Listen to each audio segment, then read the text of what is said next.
দেখুন, এগুলো একটি হয়তো সামগ্রিক কোনো সিদ্ধান্ত নয়। আমরা হয়তো গণমাধ্যমে দেখেছি, সামাজিক যোগাযোগ মাধ্যমে আমরা দেখেছি। আমরা যেটি মনে করছি সেটি হচ্ছে একটি ক্যাম্পাসে সুস্থ রাজনীতির জন্য, শিক্ষার্থীদের অধিকারের জন্য অবশ্যই ছাত্র রাজনীতির প্রয়োজন রয়েছে। যারা সন্ত্রাস চাঁদাবাজি করেছে, পিটিয়ে মানুষ মেরে ফেলেছে, হল দখল ছিনতাইয়ের মতো ঘটনা ঘটেছে, যে ছাত্র সংগঠন, তাদের রাজনীতি বন্ধ করার সময় এসেছে। কিন্তু ছাত্রদের অধিকারের জন্য ছাত্র রাজনীতির দরকার আছে বলে আমরা দৃঢ়ভাবে বিশ্বাস করি। বিশ্বমানের থার্মিক্স রড, সালাম স্টিল থার্মিক্স, দেশের একমাত্র থার্মিক্স রড।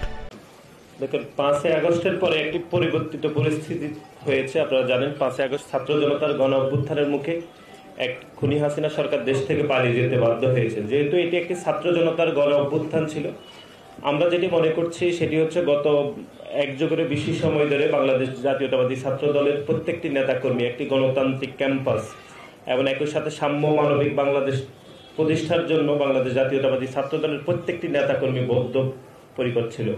এবং একই সাথে সাথে শিক্ষাঙ্গনে শিক্ষার্থীদের অধিকার আদায়ের জন্য বাংলাদেশ জাতীয়তাবাদী ছাত্র দলের যে 5 দশকের পথ চলা, সেটি আমরা একটি ইতিবাচক রাজনীতির মাধ্যমে সেটি সবসময় ছিল। ভবিষ্যতে আমরা যেটি করতে চাই সেটি হচ্ছে, যেহেতু 5 তারিখে এক গণ অভ্যুত্থান হয়েছে, ছাত্র জনতার গণ অভ্যুত্থান, সুতরাং আমরা মনে করছি আগামীর যে রাজনীতি হবে সেটি একটি ইতিবাচক রাজনীতি চলমান থাকবে, যেটি আমরা অতীত বাংলাদেশ জাতীয়তাবাদী ছাত্রদল সবসময় করেছে।